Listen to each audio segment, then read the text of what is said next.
வணக்கம். செல்வகுமாரின் 2025 ஜனவரி 7 செவ்வாய்க்கிழமை அதிகாலை நிலவர 1.5 நிமிட வானிலை தகவல். அதிகாரப்பூர்வ வானிலை அறிக்கைக்கு இந்திய வானிலை ஆராய்ச்சித்துறை அறிக்கையை பார்க்கவும். சுமத்ரா தீவு அருகே உருவான காற்று சுழற்சி தற்பொழுது தெற்கு மத்திய வங்க கடற்பகுதியை அடைத்தது. படிப்படியாக இலங்கையை நெருங்கி 10ஆம் தேதி மழை பொழிவை தொடக்கும் என்று எதிர்பார்த்து கொண்டிருக்கிற நிலையில் தமிழ்நாட்டின் கடலோரத்திற்கு மேலே, குறிப்பாக தென் கடலோரத்திற்கு மேலே வளிமண்டல சுழற்சி ஒன்று உருவாகி இருக்கிறது. இதன் காரணமாக தமிழ்நாட்டில் இன்றைக்கே தூறல் நனைக்கும் மழை பொழிவிற்கு சாதகம் இருக்கிறது. குறிப்பாக டெல்டா மாவட்டங்கள் மற்றும் தென் மாவட்டங்களிலே அதிகாலையிலேயே மேகம் சூட தொடங்கி இருக்கும். விழுப்புரம் மாவட்டம் முதல் தூத்துக்குடி மாவட்டம் வரைக்கும் உள்ள கடலோர மாவட்டங்களிலே இன்றைக்கு மதிய மாலையில் ஆங்காங்கே லேசான மழையோ அல்லது தூறலோ சில நிமிடங்கள் கொடுக்கலாம். உள்ளே திருச்சி வரைக்கும் குழப்பமான வானிலையை கொடுத்தாலும் டெல்டா மற்றும் தென் மாவட்டங்களுக்கு நனைக்கும் மழைப்பொழிவு இன்றைக்கு மதிய மாலையில் தெரிகிறது.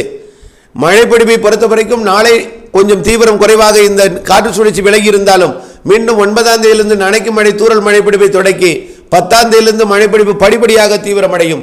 10, 11, 12ஆம் தேதி ஆங்காங்கே மழைப்பொழிவை கொடுத்தாலும் கடலோரமும் தென் மாவட்டங்களின் கடலோர பகுதிகளுக்கும் டெல்டாவின் கடலோர பகுதிகளுக்கும் நல்ல மழைப்பொழிவை கொடுத்து வரக்கூடிய 10, 11, 12 டெல்டாவின் நல்ல மழைப்பொழிவை எதிர்பார்க்கக்கூடிய நிலையில போகி பண்டிகை அன்றைக்கும் பொங்கல் மாட்டு பொங்கல் தினத்திலும் சற்று கூடுதல் மழைப்பொழிவு பரவலாகவே தெரிகிறது. அனைத்து மாவட்டங்களுக்கும் பொங்கல் மாட்டு பொங்கல் தினத்திலே மழை வாய்ப்பு தெரிகிறது.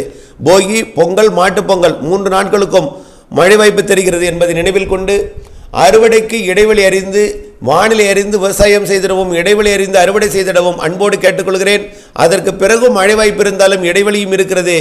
வானிலை அப்டேட்ஸுடன் இணைந்திருந்து விரிவான அறிக்கையுடன் இணைந்திருந்து வானிலை அறிந்து விவசாயம் செய்திருக்க நன்றி.